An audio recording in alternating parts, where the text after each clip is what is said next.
لیکن بچے یتیم ہو گئے، اس لیے کہ ماں باپ تو ہے لیکن ماں باپ تربیت نہیں کر رہے۔ ماں باپ نے ٹی وی کا منہ پکڑ کے بیٹھ لیا، ماں باپ موبائل کے اندر گپ شپ کر رہے، ان کو موبائل سے فرصت نہیں، بچوں کی تربیت کہاں سے کریں گے؟ اسی لیے مفکر نے کہا ماں باپ تو ہے لیکن بچے یتیم ہو گئے۔ میں آپ سے پوچھنا چاہتا، آج جو بچے جھوٹ بول رہے کس نے بتایا؟ جھوٹ بولنا کس نے سکھایا؟ یہ ماں باپ نے سکھایا۔ اپنے بچوں کو جھوٹ بولنے پر اگر کسی نے آمادہ کیا وہ ماں باپ ہے۔ آپ کہیں گے ایسی کیسی بات؟ اگر آج ہمارا بیٹا جھوٹ بولتا ہے ہم اس کو پکڑتے ہیں، اس کو لاٹھی سے مارتے ہیں، اس کو پٹے سے مارتے ہیں، اس کو پٹکتے ہیں، اس کو طرح طرح سے ڈانٹتے ہیں، اس لیے کہ جھوٹ کو ہم برداشت نہیں کرتے۔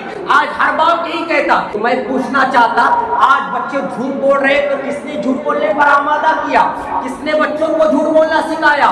یہ ماں باپ نے سکھایا۔ کیوں کہ بچے دیکھتے ہیں جب وہ ماں باپ کے سامنے ہوتے ہیں، اور جب کبھی کال آتا ہے باپ اٹھا کر اپنے دوست سے بات کرتا ہے، بس راستے میں ہوں 5 منٹ میں پہنچ رہا ہوں، جبکہ باپ بیٹے کے سامنے گھر کے اندر موجود ہے، میرا بیٹا دیکھ رہا ہے میرا باپ جھوٹ بول رہا ہے، اور بیٹے کو پتا ہے جب کبھی گھر کے باہر کوئی شخص کھڑا ہوتا اور بیٹے سے کہتا تمہارے والد کو بلاؤ، تمہارے ابا کو بلاؤ، ان سے کام ہے، جب بیٹا جا کے گھر کے اندر باپ کو بولتا ہے تمہیں کوئی بلانے کے لیے آیا، تو باپ بیٹے سے کہتا جا کر کہہ دینا ابا گھر پہ نہیں ہے۔ بیٹا دیکھ رہا ہے آنکھوں کے سامنے گھر کے اندر بیٹھا ہے، اسی سے گفتگو کی، اور باپ کہہ رہا ہے جا کر کہہ دو ابا گھر میں نہیں ہے۔ میں آپ سے پوچھنا چاہتا، بیٹے کو جھوٹ بولنے پر کس نے آمادہ کیا؟ یہ باپ نے آمادہ کیا۔ بیٹا جھوٹ بولنا کہاں سے سیکھا؟ یہ ماں باپ سے سیکھا،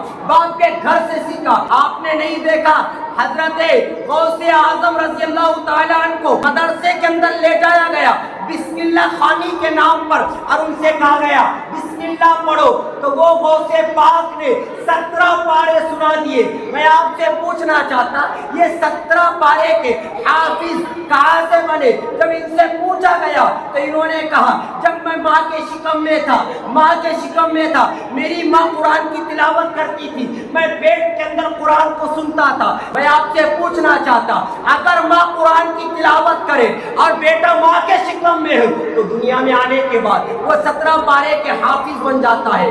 آج اگر کوئی بچہ گالیاں دے رہا، فلمیں دیکھ رہا ہے، کبھی غیبت کر رہا ہے، ہو سکتا ماں نے غیبت کی ہوگی۔